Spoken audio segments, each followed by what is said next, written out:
One moment, I was proposing to the most beautiful girl in college. The next, I woke up 5 years later. My kid is already 4 years old. I couldn't help feeling smug. Looks like my proposal was successful. But then I found wedding photos I had cut up and thrown in a drawer. When I pieced them together, I discovered my wife wasn't the campus beauty queen, but her. One moment I was lost in the nervous excitement of proposing to Jessica Miller, the campus beauty queen. I'd handed her flowers, dropped to one knee, and was waiting for her to say yes. The next moment, I woke up in a luxury penthouse in downtown Manhattan. I stared at the elegant decor and exquisite furnishings, felt the silk pajamas on my skin and the mulberry silk bedding. I was completely confused. What was going on? Before I could figure it out, the door burst open and a small child who looked like me, but much cuter, came charging like a cannonball. He jumped onto the bed and hugged me. "Daddy, Daddy, you're finally awake. You've been sleeping for 2 days. Get up and play with me." I stared at this child in disbelief. I had a kid with whom? Thinking about how I'd just been proposing to Jessica. Could it be that my proposal had succeeded? Had I married Jessica and had a child with her? Trying to stay calm, I lifted the child off me and asked, "I'm still feeling a bit unwell. Where's your mom?" "Mom's on a business trip. She's been gone for several days." I wanted to ask more about his mother, but was interrupted by the nanny who suddenly entered. "Sir, I'm sorry. I'll take him away right now." She took the child's hand and said softly, "Ethan, you haven't finished the tasks your mom assigned. Let's go complete them." "All right, I love Mom the most. I can't make her angry." "Daddy, I'm going to study now. I'll come play with you later." With that, he obediently left. Once the nanny and child had gone, I quickly got out of bed and started searching for anything that might explain my current situation. I opened the closet to find neatly arranged clothes. Women's on one side, men's on the other. The style and colors of the men's clothes were exactly what I liked. In a master bathroom, there were both men's and women's toiletries. It seemed my wife and I had a sweet relationship. Many items were matching couple sets. I pulled open drawers containing underwear, socks, and bras. Judging by the bra size, I was quite pleased. My wife apparently had a great figure. I searched everywhere, but couldn't find anything useful. Everything seemed to match my aesthetic preferences, but something felt strange, though I couldn't quite put my finger on it. Turning around, I noticed something flashing under the pillow. I lifted it to find a smartphone. It was a model I'd never seen before and didn't recognize. I swiped it open, and facial recognition unlocked it. Apparently, it was my phone. Looking through the contents, I noticed something odd. I didn't seem to have many friends or much of a social life. The messaging app showed barely anyone talking to me. Just about 15 contacts sitting there silently. No useful text messages either, just notifications and nothing else. The call log was equally empty. Suddenly, I spotted a familiar name, Jason Stewart, nicknamed J Stu, because, as he always said, when three walk together, one becomes my teacher. He was my lifelong buddy, close enough that we could share clothes and trust each other completely when gaming. I immediately picked up the phone and called him, but he didn't answer. Or rather, he hung up on me. I was shocked. Have we had a falling out over these past few years? I persistently called J Stu over and over. And finally, just as I was about to give up, he answered, "You son of a... You've got some nerve calling me. What kind of crazy episode are you having now? If you're sick, go to Bellevue. Stop bothering me for no reason. I'm not your keeper." I held the phone away from my ear. This phone clearly had excellent quality because J Stu's furious voice coming through the speaker was incredibly loud and lifelike. My ear nearly went deaf. I was completely bewildered, not understanding why he was as explosive as a lit firecracker with such anger. "J Stu, something major happened to me. Something huge. I can't explain over the phone. Can you come to my place?" What new trick is this? Not having an episode, but playing games instead. Let me tell you, I'm not your wife who puts up with your crap every time. Get lost. J Stu, I really am in big trouble. I don't know anything anymore. I started rambling incoherently. You want to secretly see Jessica again? Brian, I'm telling you, she's nothing but a... Can you stop being so pathetic? Can't you just live your normal life? J Stu somehow knew about Jessica Miller from our college. We didn't even attend the same university, and I never told him about Jessica because I was afraid he'd laugh at me if my proposal failed. But now he knew about Jessica. Clearly, a lot had happened. Most importantly, from what he was saying, my wife wasn't Jessica. So who was she? Thinking about this, I looked around the bedroom again and finally realized what was strange. There were no photos anywhere. No wedding photos, no couple photos, no individual portraits, nothing at all. Seeing my silence, Stu seemed to grow concerned. He continued cursing and saying something, but I couldn't hear any of it anymore. I just wanted to know immediately who I had married. I don't know who hung up the phone, but as I was thinking, someone knocked on the door. Come in. A housekeeper pushed open the door, speaking cautiously as if she was afraid of me. Sir, would you like something to eat? You haven't eaten for 2 days. Hearing this, my stomach immediately growled loudly. Yes. Actually, I didn't feel like eating right now, but my body clearly couldn't hold out much longer. Soon, the housekeeper prepared several delicious dishes that looked, smelled, and tasted amazing. The meal was balanced with meat and vegetables, nutritionally complete, and beautifully presented. She brought it in on a small cart. Most importantly, everything was exactly what I love to eat. This seemed to indicate I was living quite well with a nanny for the child and a housekeeper taking care of daily life.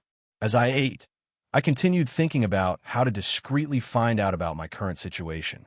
Suddenly, the door opened again and my son Ethan ran back in. Daddy, you're able to get up and eat now? That's great. Mom will be so happy when she finds out. Hearing a mention of Mom, I casually asked, so, where did Mom go? Mom went on a business trip. I just told you. Mom also said she'd bring me back a present. Is that so? When is Mom coming back? I don't know. Mom said in 2 weeks, but I don't know how to count which day that is. Looking at the little boy, I noticed him furrowing his brow because he couldn't calculate the date. I continued asking, how old are you? I'm 3, but I'm about to have my 4th birthday. So, you can call me 4 now. That's impressive. So young and already so smart. Let Daddy test you. Where are the photos of Daddy and Mommy? Daddy, weren't they all? Before he could finish, the nanny rushed in again, interrupting Ethan's answer. Sir, I'm sorry. It's my fault for not watching him properly. I'll take Ethan away right now.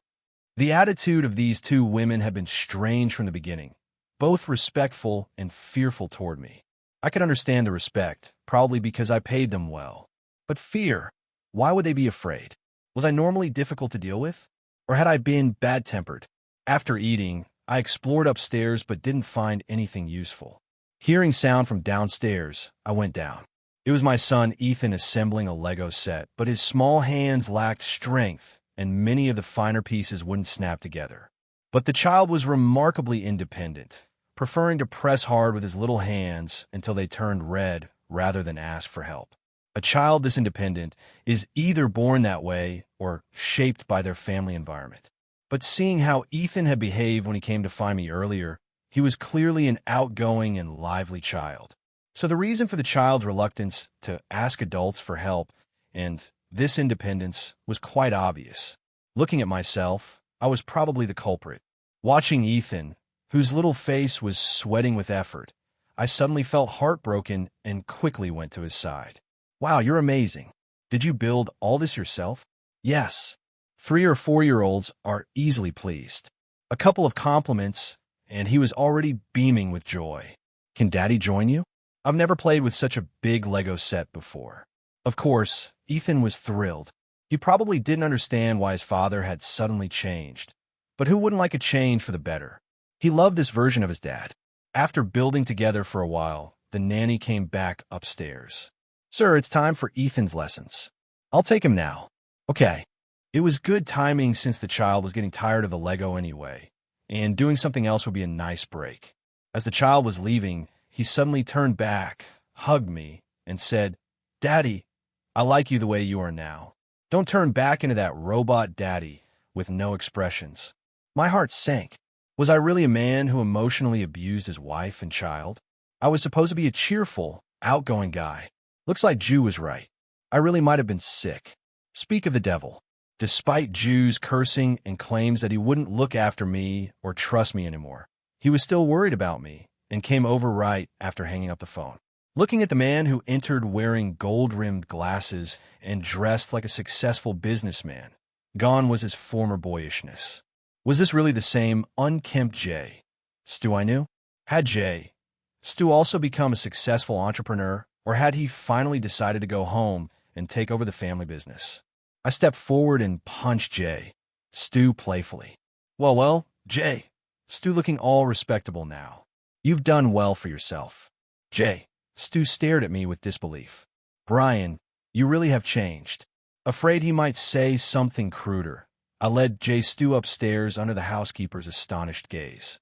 I practically dragged him into the room and closed the door. Jay Stu, I'm not the current me. I'm the past me. I don't know how I got here, but in reality, I just arrived here. Jew frowned at my confusing, tongue-twister-like nonsense. Brian, I didn't come here to listen to your riddles. I'm not speaking in riddles.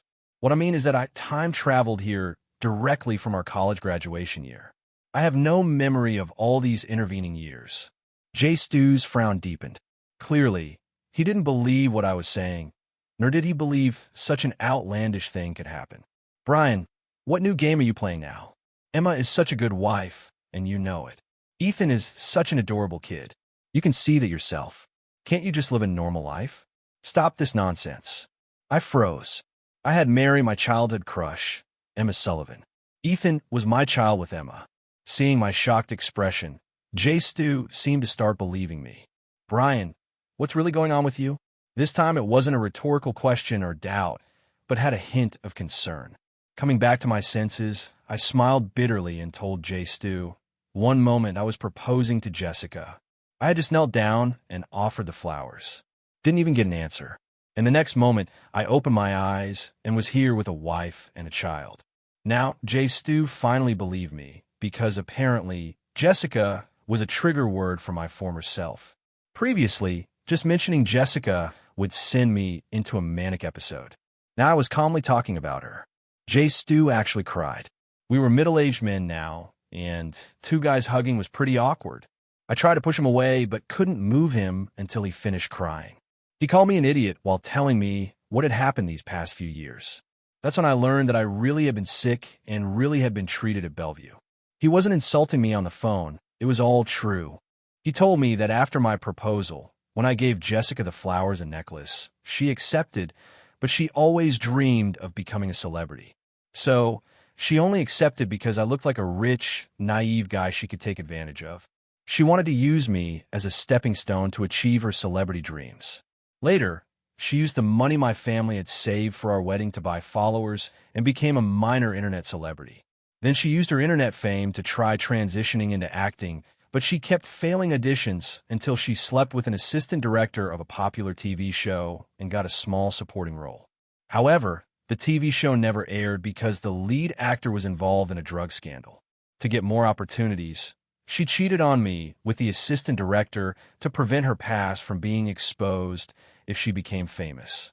She wanted to break up with me, but I refused to accept it.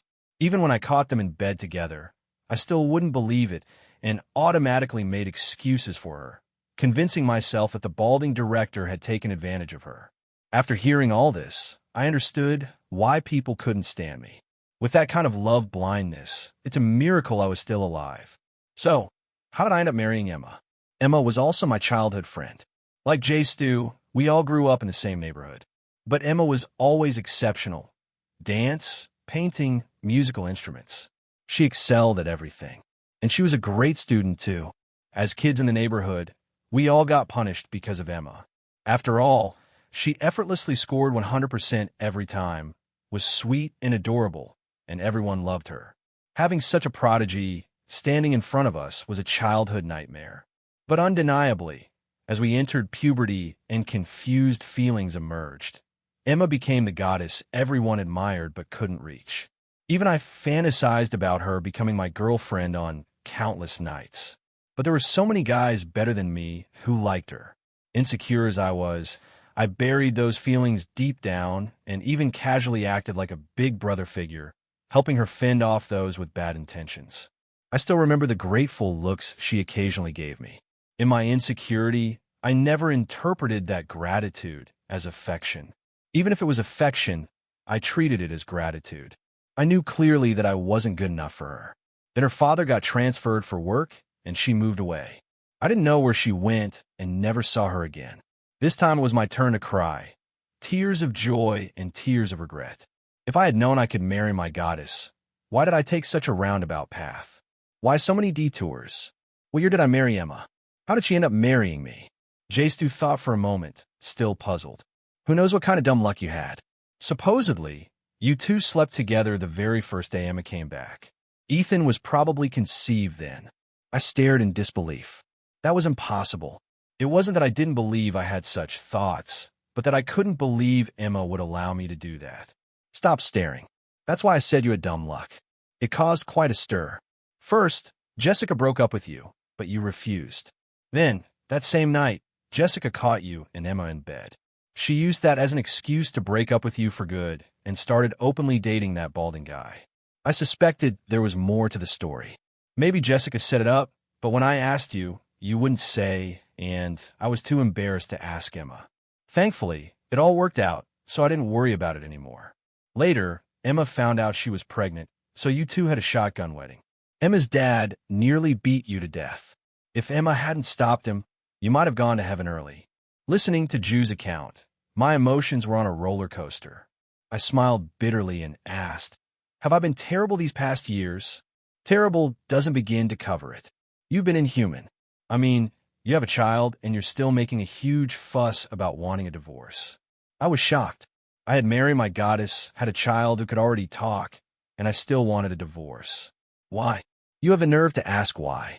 We're the ones who want to know why. You had a great life, but insisted on obsessing over Jessica and that balding jerk. Were you out of your mind? Eventually, Emma noticed something was wrong and forced you to go to the hospital. Do I really have a mental illness? I was anxious. Not exactly, but you did have depression with manic episodes. Though you seem fine now, Stu, try to understand me, since you say you're from 5 years ago. That's perfect. You haven't experienced all that mess. Be good to Emma and Ethan. Living a good life is what matters most. I don't remember when Stu left. My heart was filled with regret.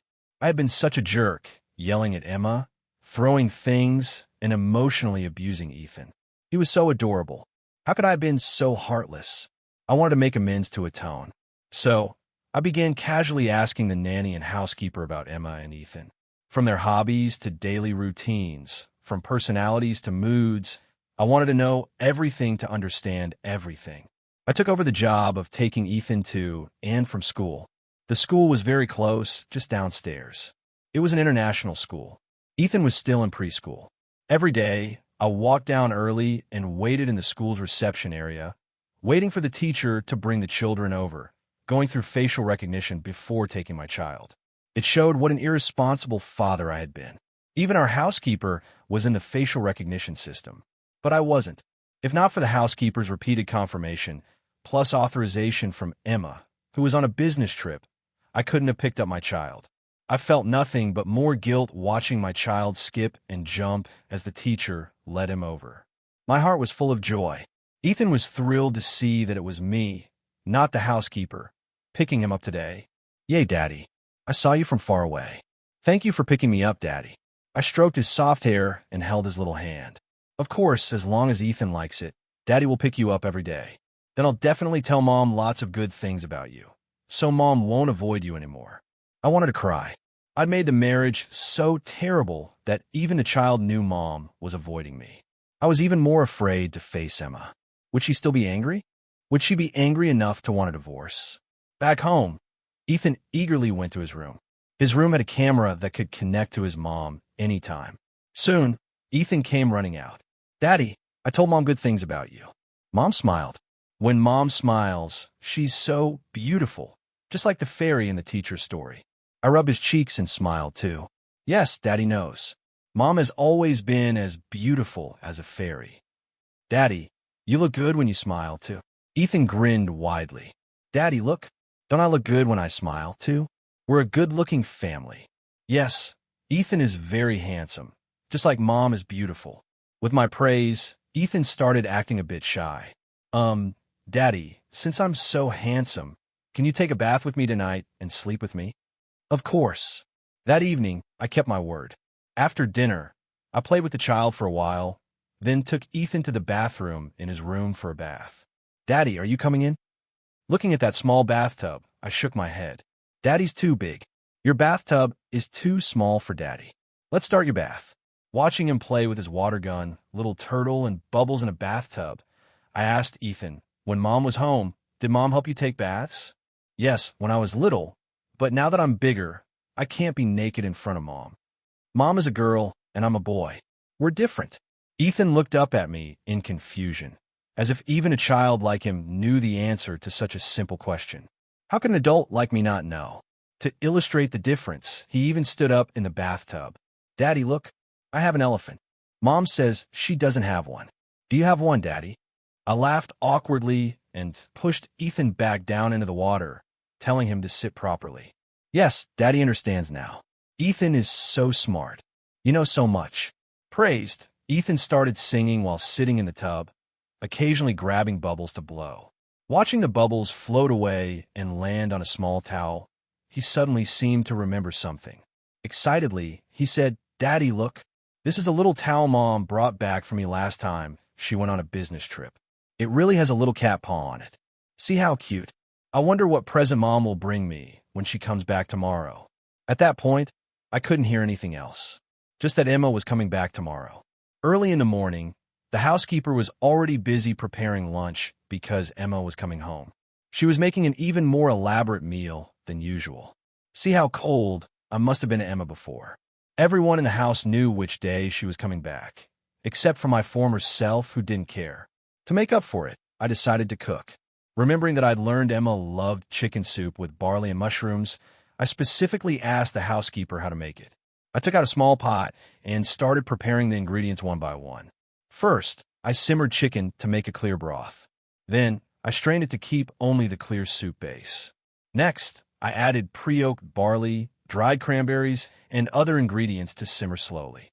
Finally, I put in the rehydrated shiitake mushrooms and continued to cook. I cooked it until the mushrooms released all their flavor. Soon, it was noon and a light rain began to fall. I even thought about going to pick up Emma, but I didn't know what time her flight was arriving, which airport she was coming into, or which terminal she'd exit from. I shook my head. The idea seemed ridiculous now that I thought about it. Ethan's muffled giggling interrupted our embrace. Emma blushed and went to the bedroom to change her clothes while I pretended nothing had happened and returned to the dining table, ladling soup into everyone's bowls. When Emma sat down, I quickly pushed a bowl toward her, giving the housekeeper a pleading look. The housekeeper smiled, understanding immediately. Ma'am, please try this soup.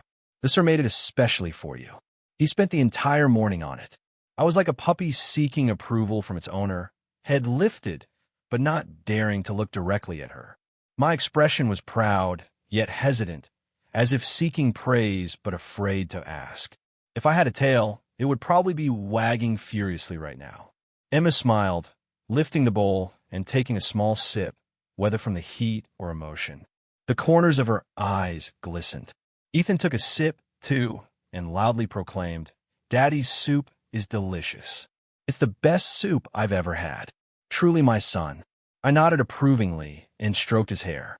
The dining room atmosphere grew quiet again, with Ethan looking back and forth between me and his mother. He seemed to be evaluating something, brewing something in his mind. Ethan finished his meal quickly but lingered, reluctant to leave. Emma asked gently, Ethan, what is it? Is there something else? Ethan looked a bit shy, lowering his head and fidgeting with his fingers. Mom, can I sleep with you and Daddy tonight? All the other kids at school have done it, but I never have. Hearing this made my heart ache again. I've been such a jerk before. So unfair to my child. Emma smiled. Ethan, sweetie, when Daddy gets better, we'll definitely let you sleep in the middle. I have to go back to the office for a meeting this afternoon. I should get going. It seemed like she was explaining to me, but it felt more like she was avoiding me. After Emma left, my heart grew even more anxious. Earlier, while opening a box in a walk-in closet, I had accidentally discovered the wedding photos I had torn to pieces. I suspected Emma had reached her limit, and I feared she might say the word divorce. Feeling desperate, I called J. Stu again, my voice sounding pathetic and defeated. J. Stu, do you think Emma will divorce me? Mockery came through from the other end. Look at you now. Weren't you the one constantly demanding a divorce from Emma before? Why are you scared now? I was shocked. I was the one who wanted the divorce. You'd better hurry up and beg Emma for forgiveness. After all, you haven't managed the company for years now, and everything you eat and use comes from Emma's earnings. Without Emma, you'll have nothing. I wanted to cry, realizing how far behind Emma I had fallen. Thinking this way made me start sobbing, and the voice on the other end seemed exasperated. Brian, has your brain really turned to mush? You've been this miserable for years now. If Emma didn't love you, wouldn't she have kicked you to the curb long ago? I froze, unable to believe it. She loves me. She's loved you since before she moved away as a kid. Only a blockhead like you would keep calling her little sister. Sis to my foot. You know, you two should actually thank that Jessica. Otherwise, with you being so dense and Emma being so proud, who knows if you two would ever have gotten together in this lifetime. You really lucked out. Fools really do have fool's luck.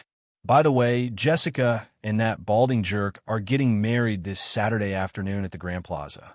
Are you going? Doesn't he already have a wife? Jessica made such a scene that he divorced her. Apparently, she threatened to expose him to the tabloids if he didn't marry her. The balding jerk got scared. All right, I'll go check it out. I want to see what's been going on with me these past few years. On Saturday, I nervously told Emma that I was going to Jessica's wedding and asked if she wanted to come. The moment I mentioned Jessica's name, I noticed Emma's expression change. There was both hurt and resignation in her eyes. I quickly explained, I'm not going to cause trouble.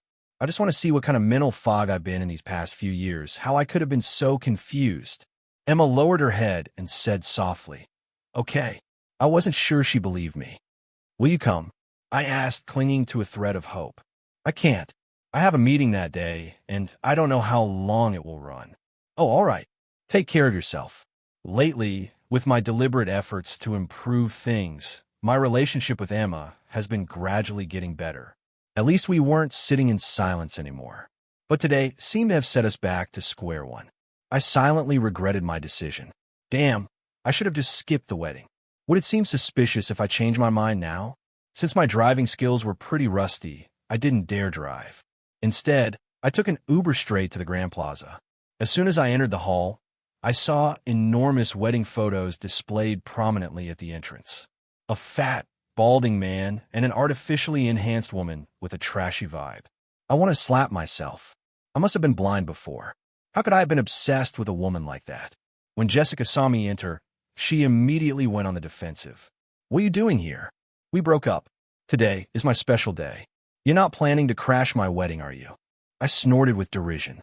Are you made of gold or diamonds? Why would I want you back? I should be thanking you for letting me go. If it weren't for you, I wouldn't be living such a happy, fulfilling life with my wife now. You're insane. If you're having an episode, go back to Bellevue. Don't make a scene here. My husband is a famous director, a successful man. He could crush you with one finger. Oh, really? Then ask him to come over and crush me. Before I could finish, the balding fat man walked over with his entourage. Jessica, darling, who's this? One of his toadies immediately chimed in. Director Wilson, this is that poor loser who was obsessed with your wife. The one who was so desperate he ended up in the psych ward. Oh, so this is the mental case. What? Did they let you out of the hospital? Are you cured now? Look at him. So pathetic. I saw him arrive in an Uber. A man his age who can't even afford a car. Well, loser. I heard he used to be a good student. Guess he studied himself stupid. Maybe mental illness is curable, but being poor isn't. He's probably just here showing off, thinking he can cure himself by acting tough. The group erupted in laughter, trying to make me feel embarrassed and humiliated. I smirked, not bothering to explain, and picked up a glass of champagne from the reception table. I'm doing just fine, so don't worry about me. Maybe you all should hurry to a hospital to get your noses checked. You look human, but can't tell the difference between what stinks and what smells good. Keep talking tough. You probably don't even have $200 in your pocket. All you've got left is your big mouth. Haha, if you kneel down right now and cow down to Director Wilson, He might arrange some work for you. Enough to keep you fed for a while. That's right. Just bow down, and I'll let you hand out lunchboxes on my set. It pays $3,000 a month. After the balding man finished speaking, another round of sycophantic praise erupted from the crowd. Some even more clueless person actually praised Jessica for having the foresight to dump me so she could end up with Director Wilson. I glanced at that person. Don't worry about me. My wife can support me just fine. Ah, kept man. So you really are living off someone else. I bet your wife makes her money by selling. Before the jerk could finish, a sweet honey interrupted and drew everyone's attention to the entrance. A stunningly elegant beauty appeared at the door. It was Emma. Amid a chorus of "Holy, who's that?" I jogged over to escort Emma. Today, she wore a fire-red high-slit evening gown, form-fitting and elegant, showcasing her perfect figure. The fiery red color made her skin glow like warm ivory. On her feet were slender high heels that made her look tall and confident. Emma smiled as I approached, gracefully taking my arm and saying sweetly, "Honey." The entire room was stunned into silence. Even Director Wilson abandoned his new bride, Jessica, and walked over to try to chat up Emma. He even smoothed his few remaining hairs and adjusted his tie. "Hello, beautiful. I'm the director at Star Path Studios. Would you be interested in making a movie? I guarantee you'll become a star." "I'm not interested. Thank you, honey. It's stuffy in here. Let's go home." Sure, I was more than ready to leave. I'd only come to see this and put my past self to rest. Behind us, the balding man persisted. "Please consider it beautiful. This guy's just a broke loser. He's mentally ill. Don't let him fool you. He has nothing but his face." Emma turned back with a seductive smile. "I happen to like his face. I'm happy to support him." As soon as she finished speaking, a top-of-the-line luxury car pulled up at the entrance, and the driver ran over to open the door. "Ma'am, sir, please get in." Leaving behind a group of people looking like they'd swallowed flies, we made our stylish exit. In the car, I held Emma's hand tightly, not letting go. There was no one else here, and the driver had raised the privacy partition. I wanted to tell Emma everything. Before I could continue, Emma interrupted me, her eyes gleaming. "Brian, I won't agree to a divorce, so get that out of your head." I was stunned. I didn't want a divorce. "Emma, I don't want a divorce. Even if you kick me out, I won't leave." Now it was Emma's turn to be surprised. The tear at the corner of her eye. I froze in place. I raised my hand and gently wiped away that tear, then slowly explained everything. After hearing me out, Emma was astonished. "No wonder you've been different since that day. This is so much better."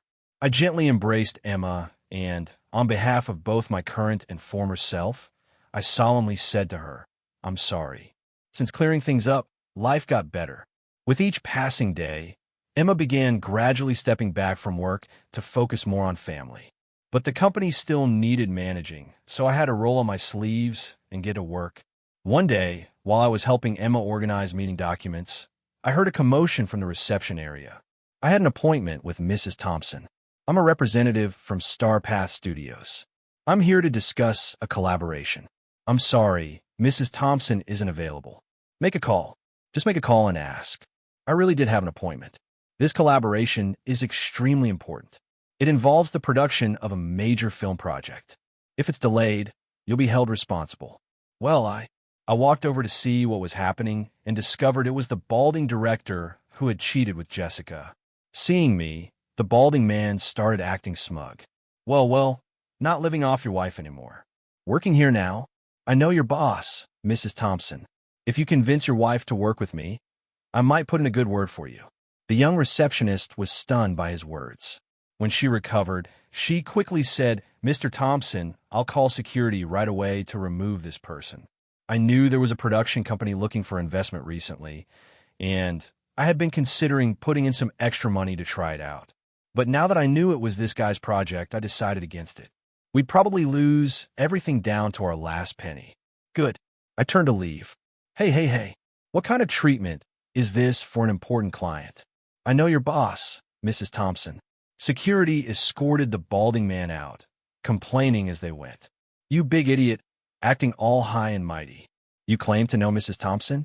Don't you know Mrs. Thompson is our Mr. Thompson's wife?" Finally, Peace and quiet returned. Later, the receptionist reported that without investors, the production was shut down and the balding director was fired. When Jessica saw that he was finished, she immediately left him for another wealthy man. But whatever happened afterward had nothing to do with me anymore.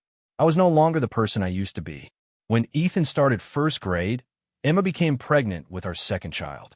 After a checkup at the hospital, we discovered she was carrying twins. To be extra cautious, I decided to hire another nanny specifically to take care of Emma's daily needs and ensure her safety. Jessica somehow heard about this news and actually applied for the position through a housekeeping agency. Looking at her face, clearly showing the signs of a hard life and appearing at least 10 years older, I felt nothing but disgust. Yet there she was, posturing and pining, thinking she was still attractive. "Sir, isn't your wife pregnant? I can take care of you while she can't," she said, batting her eyelashes at me. I didn't want to say a single word to her, feeling like I might throw up if I spoke even one syllable. I called the building management and asked them to send the nearest security guard to remove this woman. I never want to see this face in this building again. Jessica began struggling and screaming as she was being dragged away. She shouted, "It's me, Brian. It's Jessica." The commotion was so loud that it woke Emma and Ethan, who had been napping upstairs. "Honey, what's going on?" Emma asked. "Yeah, Dad, what happened?" "It's so noisy," Ethan added. "Nothing. Just some crazy person who wandered in. Security is taking care of it." The two rubbed their eyes, unable to go back to sleep. So they decided to sit in the sunroom and chat. "Honey, do you think they're boys or girls? Or maybe one of each?" Emma asked, touching her belly. "I love them either way. As long as they're yours, I'll love them." "What about you, Ethan?" "I want a little brother and a little sister. The brother can play soccer with Dad and me, and the sister can go shopping with Mom. That way, none of us will ever be bored." Ha! Looking at the mother and son bathed in soft sunlight, both glowing, I realized how incredibly lucky I was in this life. To suddenly have two treasures. No, with the two in her belly, I would have 4 treasures. Life was as bright as sunshine. Happiness flowed through our laughter. Everything was just